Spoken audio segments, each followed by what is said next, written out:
പൊതുജനം കഴുതയല്ല സാർ പോകുന്നത് മന്ത്രിസഭാ രൂപീകരണവുമായി ബന്ധപ്പെട്ട കാര്യത്തിലേക്ക് തന്നെയാണ്. ആഭ്യന്തരം മുതൽ ആരോഗ്യ മേഖല വരെ ഒരു പതിറ്റാണ്ടുകാലം നീണ്ട LDF ഭരണത്തിൽ പഴികേട്ട വകുപ്പുകൾ ഒട്ടനവധിയാണ്. നയങ്ങളിലും പദ്ധതികളിലുമടക്കം അടിമുടി മാറ്റമാണ് അധികാരത്തിലേറുന്ന UDF സർക്കാരിന് വരുത്തേണ്ടി വരിക. മദ്യനയവും കിഫ്ബിയും തുടങ്ങി ആശമാരും പഠിക്കാനായി കുട്ടികൾ നാടുവിടുന്നതടക്കമുള്ള വിഷയങ്ങളിലും പുതിയ സർക്കാർ എന്ത് നിലപാട് സ്വീകരിക്കും? ജനം കാത്തിരിക്കുകയാണ്. വേണ്ടത് അടിമുടി മാറ്റം. കാണാം റിസർച്ച് ഡെസ്കിൽ നിന്ന് വിനയ് ഉണ്ണി തയ്യാറാക്കിയ റിപ്പോർട്ട്. മാറേണ്ടതും മാറ്റേണ്ടതും. നാട്ടിലെങ്ങും മദ്യം സുലഭമായ കാലം. സിന്തറ്റിക് ലഹരിയുടെ നീരാളിപ്പിടുത്തത്തിൽ യുവജനത കറങ്ങി വീണത് നോക്കി നിന്ന കാലം. കുട്ടികൾ പഠനത്തിനായി വിദേശത്തേക്ക് പോയ കാലം. എതിരാളികളെ കേസുകളിൽപ്പെടുത്തി വലിഞ്ഞു മുറുക്കിയ പോലീസ് രാജിന്റെ കാലം. വിഭവ സമാഹരണത്തിനായി ശക്തിപ്പെടുത്തിയ കിഫ്ബിയെ ഉപയോഗിച്ച് ഇമേജ് ബിൽഡിംഗ് നടത്തിയ കാലം. നിയന്ത്രണാതീതമായ മനുഷ്യ വന്യജീവി സംഘർഷത്തിൽ വലഞ്ഞ കാലം. നികുതി പിരിവിലെ കാര്യക്ഷമതയില്ലായ്മയും അവതാളത്തിലായ ലൈഫ് മിഷൻ പദ്ധതികളും തുടങ്ങി ആശ നശിച്ച ആശമാർ മുതൽ പരീക്ഷ എഴുതി റാങ്ക് ലിസ്റ്റിൽപ്പെട്ട ഉദ്യോഗാർത്ഥികൾ വരെ പെരുവഴിയിലായ കാലം. കത്രികയും പിടിപ്പുകേടുമായി ആരോഗ്യമേഖല കത്തിക്കയറിയ കാലം. ജനരോഷം വിളിച്ചു വരുത്തിയ പതിറ്റാണ്ട് കാലത്തെ ഒരു പിടി ജനദ്രോഹ നയങ്ങളാണ് പിണറായി സർക്കാരിന്റെ വൻ പതനത്തിലേക്ക് നയിച്ചത്. ഇതിനെല്ലാം അധികാരത്തിലെത്തിയ UDF സർക്കാരിലൂടെ മാറ്റം സംഭവിക്കുമെന്ന പ്രതീക്ഷയിലാണ് ജനം. കേരളത്തിലെ വനാതിർത്തികളുമായി പങ്കെടുക്കുന്ന ഒട്ടനവധി നിയോജകമണ്ഡലങ്ങളും പഞ്ചായത്തുകളുമുണ്ട്. ശാശ്വതമായ ഒരു പരിഹാരം ഇതുവരെ ഉണ്ടാക്കിയിട്ടില്ല. ഇപ്പോൾ പല സ്ഥലങ്ങളിലും ആനയ്ക്കൊക്കെ നൽകാൻ വേണ്ടി ഇലക്ട്രിക് ഫെൻസിംഗ് ഒക്കെ ഉണ്ടെങ്കിലും അതൊന്നും പ്രോപ്പറായിട്ട് മെയിൻറ്റെയിൻ ചെയ്യാനുള്ള സംവിധാനം വനം വകുപ്പിനോ കൃഷി വകുപ്പിനോ ഇല്ല. കോടിക്കണക്കിന് രൂപ ഗവൺമെൻറ് മുടക്കി ഇലക്ട്രിക് ഫെൻസിംഗ് ഉണ്ടാക്കിയെങ്കിൽ പോലും അതിൻ്റെ മെയിൻ്റനൻസ് പ്രോപ്പറായിട്ട് നടക്കാത്തത് കൊണ്ട് അതിൻ്റെ അകത്ത് ഇലക്ട്രിക് കണ്ടക്ടിവിറ്റി ഇല്ല. എന്തെങ്കിലും ഒരു പള്ളയോ ഒരു കമ്പോ വന്ന് വീണാൽ പോലും ഈ കാര്യങ്ങളിലെ കറണ്ടിൻ്റെ പാസേജ് വെക്കുകയും വന്യമൃഗങ്ങൾ ഉള്ളിലേക്ക് കയറുകയും ചെയ്യുന്നു. അപ്പോൾ ഈ ജാഗ്രതാ സമിതികൾ രൂപീകരിക്കുകയാണെങ്കിൽ കുറെ കാര്യക്ഷമമായിട്ട് നടത്തുവാൻ സാധിക്കും. 2016 ഉമ്മൻചാണ്ടി സർക്കാർ അധികാരമൊഴിയുമ്പോൾ 29 ബാറുകൾ ഉണ്ടായിരുന്നിടത്ത് ഇന്നുള്ളത് 884 ബാറുകൾ. ബെബ്കോ ഔട്ട്ലെറ്റുകൾ വേറെയും. മദ്യനയത്തിനെതിരെ കഴിഞ്ഞ 10 വർഷമായി പോരാടിയ പ്രതിപക്ഷത്തിന് ഇനി നിർണായകമാകുക ഈ വിഷയങ്ങളിൽ സ്വീകരിക്കുന്ന നിലപാടായിരിക്കും. ലഹരിമരുന്നിന്റെ പുതിയ ഹബ്ബായി കേരളം മാറുന്ന കാഴ്ചയ്ക്കും കഴിഞ്ഞ 10 വർഷത്തിനിടെ സംസ്ഥാനം സാക്ഷിയായി.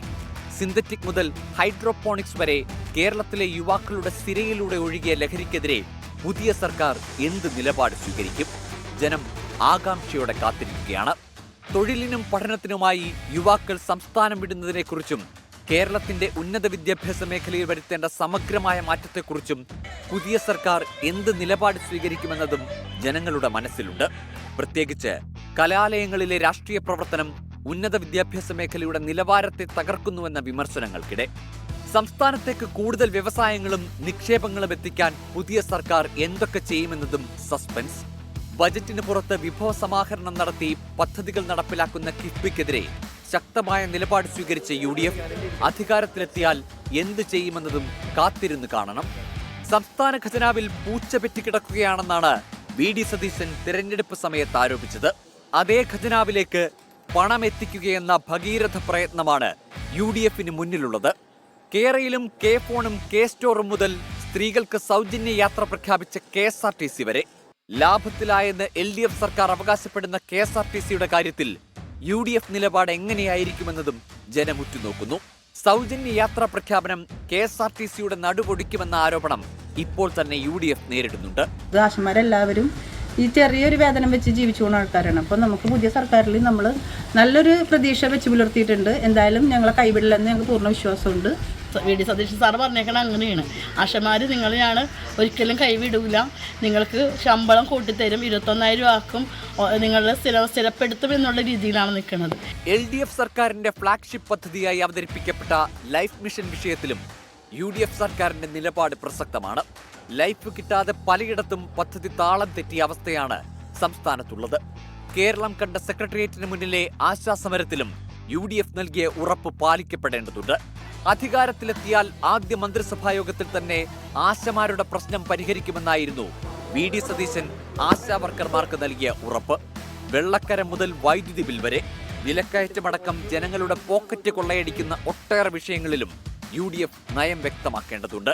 ഇപ്പം ഞാനൊരു 15,000 രൂപയും കൊണ്ട് പോയാലും എനിക്ക് അവിടുന്ന് ഇവിടുന്ന് വീണ്ടും ബോറോ ചെയ്യേണ്ട സിറ്റുവേഷൻ. അപ്പോൾ ഒരു സാധാരണപ്പെട്ടവർ ഭയങ്കര ബുദ്ധിമുട്ടാണ് എല്ലാ രീതിയിലും. ഈവൻ പെട്രോൾ തൊട്ട് ഇങ്ങോട്ട് എന്ത് നമ്മുടെ വീട്ടിലേക്ക് വേണ്ട ചെറിയ സാധനം തൊട്ട് ഇവൻ ഒരു 2 വീലറിൽ യൂസ് ചെയ്യുന്ന എനിക്കാണെങ്കിൽ ഒരു പെട്രോൾ അടിച്ചിട്ട് ഒരു മാസം പോകുമ്പോൾ എന്താണേലും എനിക്കൊരു 15,000 കൊണ്ട് എൻ്റെ ഒരു ഫാമിലിയിലെ ഒരു 4 പേർക്കും എനിക്ക് സാധാരണ ഒരു ലൈഫ് തന്നെ മുന്നോട്ട് കൊണ്ടുപോകാൻ ബുദ്ധിമുട്ടാണ്.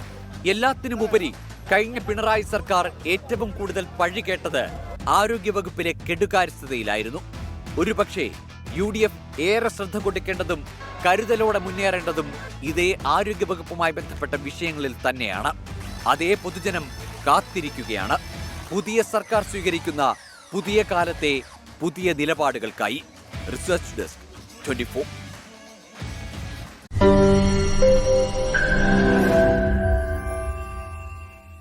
ലോകത്തെവിടെയായാലും ഏത് സമയത്തും 24 വാർത്തകളും ഓഗ്മെന്റഡ് റിയാലിറ്റി പാക്കേജുകളും എക്സ്പ്ലെയിനറുകളും വിശദമായി കാണാൻ ഞങ്ങളുടെ YouTube ചാനൽ നിങ്ങൾക്ക് സബ്സ്ക്രൈബ് ചെയ്യാം.